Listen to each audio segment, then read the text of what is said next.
JEE वालों ने एक बेसिक कॉन्सेप्ट का बड़ा शानदार सवाल पूछा, एक तरह से कह लो मैकेनिक्स के किसी पार्ट को नहीं छोड़ा, इस सवाल ने थोड़ा थोड़ा सबको टच कर लिया यार, बट कॉन्सेप्ट फंडामेंटल है। देखो क्या पूछा था, कहा गया कि भाई पोजीशन बदल रहा है टाइम के हिसाब से एक्स और वाई दोनों एक्सिस में, मास दिया हुआ है पार्टिकल का इतना, कह रहा है टाइम 1 सेकंड के बाद क्या क्या, तो momentum, force, angular momentum, torque का वैल्यू कितना होगा। सबसे पहली बात, एक एक फिजिकल क्वांटिटी को आइडेंटिफाई करो। मोमेंटम के लिए क्या चाहिए मुझे, मोमेंटम के लिए मास चाहिए एंड वेलोसिटी चाहिए। मास अपने पास है, हाँ जी है, क्या वेलोसिटी है, नहीं है, तो क्या करना पड़ेगा, तो पहला काम की वेलोसिटी निकालना पड़ेगा। फोर्स निकालने के लिए क्या क्या चाहिए, मास चाहिए और एक्सीलरेशन चाहिए, मास तो है अपने हाथ में, एक्सीलरेशन निकालना पड़ेगा। एंगुलर मोमेंटम के लिए क्या चाहिए, पोजीशन वेक्टर, वो तो है मेरे पास, ओके, और क्या चाहिए, तो मोमेंटम, वो भी निकला हुआ है। टॉर्क के लिए क्या चाहिए, पोजीशन वेक्टर, वो है अपने पास, और क्या चाहिए, फोर्स, वो भी निकला हुआ है। इसका मतलब बेसिक कॉन्सेप्ट इज कि आपको इस सवाल के अंदर दो इंफॉर्मेशन कलेक्ट करने हैं, first one is velocity and second one is acceleration. अब डिस्प्लेसमेंट से वेलोसिटी तक पहुंचने का रास्ता क्या होगा, तो भाई एक बार डिफरेंशिएट कर दो, वेलोसिटी पे पहुंच जाओगे, कितना होगा 20ti प्लस 15t स्क्वायर। लेकिन हम लोग को तो एक्सीलरेशन भी चाहिए, एक्सीलरेशन के लिए क्या करोगे, एक बार और डिफरेंशिएट करेंगे, एक्सीलरेशन इज dv/dt, मतलब साफ है 20i प्लस 30t के बराबर, ये के बराबर। ये बेसिक इंफॉर्मेशन हुआ, लेकिन सवाल कब के लिए बोल रहा है, जब 1 सेकंड का खेल हो, मतलब t इक्वल्स 1 सेकंड पे, 1 सेकंड पे आप कहोगे वेलोसिटी आपका कितना, तो 20i प्लस 15j का एक्सीलरेशन कितना, 20i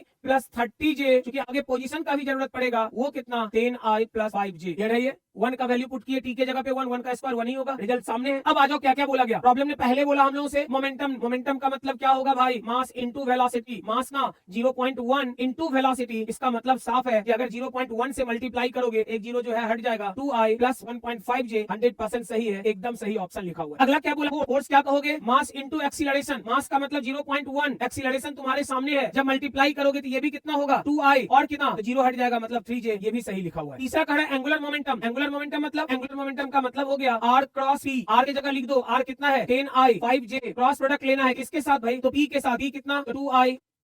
अब ये क्रॉस प्रोडक्ट लेते समय ध्यान देना है, जब दो का रहे, i का i से नहीं होगा, i का किससे j से, और j का किससे, तो j से नहीं होगा, j का i से। अगर i का j से करोगे तो ये 10 इंटू 1.5 15 क्या, तो k होगा। अगर 5 काट करोगे 2 से तो 10 होगा, i j प्लस के j i माइनस के, इसीलिए ले लिए बाहर। आप कहेंगे कितना, इसका मतलब यार ये वाला भी सही निकल गया। अब आखिरी टॉर्क पूछ रहा है, टॉर्क के लिए देख लो, टॉर्क का मतलब क्या कहोगे, r क्रॉस f, r तो समझ आ रहा है कितना है दिया हुआ, देख लो 10i प्लस 5j, और फोर्स कह रहा है कितना, फोर्स के लिए ध्यान देना, फोर्स कितना दिया हुआ है, तो फोर्स का वैल्यू दिया हुआ है 2i प्लस 3j। फिर से अगर लेंगे तो i का i से नहीं, i का j से होगा, 10 का 3 से 30, और 5 का 2 से, इसका मतलब हो गया कितना, 20।